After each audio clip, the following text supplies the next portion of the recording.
Un gros pavé de lecture du mois, Strange Academy. Ouais, mais pas Strange Academy le dernier, Strange Academy, la série. Euh, j'ai eu très très envie de lire la fin, mais comme je vous avais dit quand j'avais fait la critique du troisième tome, j'avais eu beaucoup de mal à lire le troisième tome, sachant qu'il s'était passé un peu de temps depuis les deux premiers, et que j'avais pas mal d'éléments de contexte qui avaient disparu de ma tête, et j'ai eu beaucoup de mal à raccrocher les wagons. Alors j'ai une bonne nouvelle et une mauvaise nouvelle par rapport à ça. En lisant d'un coup, ça passe impeccable. Vraiment impeccable.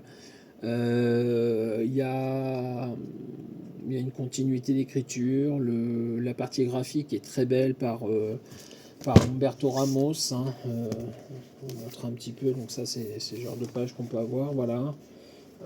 Donc c'est un style proche du manga. C'est très très bien. Moi, j'ai adoré. Hein. J'ai eu vraiment un vrai plaisir à relire tout ça. Mais ça me marque pas. Et ce qui me fait dire que ça me marque pas, c'est que donc ces albums-là, je les ai lus il y a 15 jours maintenant. Je me rappelle limite ce qui se passe dedans, quoi. J'ai les grandes lignes encore en tête, il n'y a pas de souci. J'ai les grandes lignes des identités des personnages de l'histoire. Mais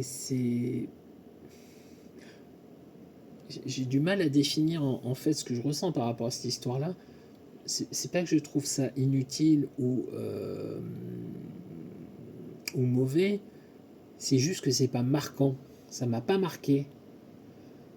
Comme des histoires peuvent me marquer au fer rouge, comme on parlait par exemple juste avant du chant du bourreau. En le relisant, il me manquait des petits détails, bien évidemment, hein, parce que je lis tellement de comics et puis je l'ai lu il y a tellement longtemps qu'il me manquait des petits détails. Mais la trame principale, je l'avais encore en tête. Là, pourtant je ne l'ai pas lu il y a longtemps, c'est il y a quoi, il y a 2 ans pour les épisodes les plus anciens. Euh, il y a des trucs qui m'étaient passés, mais complètement au-dessus de la tête. Et ouais, si je dois vraiment me rappeler des détails de l'histoire à l'heure actuelle, alors que ça fait que 3 semaines que je l'ai lu, il y a plein de trucs qui me repassent au-dessus de la tête, quoi. Euh, c'est bien, c'est plaisant, c'est une lecture plaisir, c'est une lecture détente, mais c'est pas une lecture essentielle. Euh, je sais même pas si je dois le conseiller ou pas. Parce que c'est très bien, c'est encore une fois, c'est pas déplaisant à lire, il y a quelques rebondissements, il y a quelques surprises. Le cast de personnages, pour ce que je m'en rappelle, était vraiment super intéressant, mais c'est pas marquant. Donc ouais, je suis pas déçu. Encore une fois, je l'ai lu au moment où je le lisais, j'appréciais la lecture. C'est juste que ça reste pas derrière. Alors vous commencez à me connaître un peu. Hein.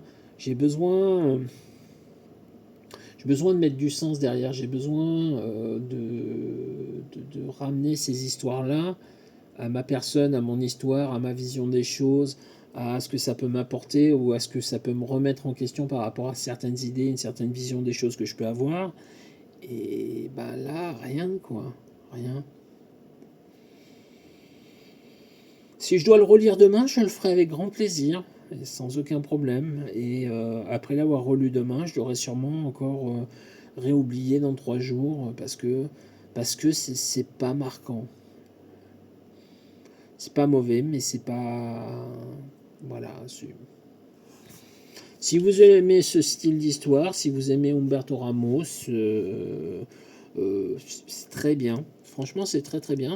Encore une fois, il n'y a pas de souci à ce niveau-là, mais c'est pas marquant.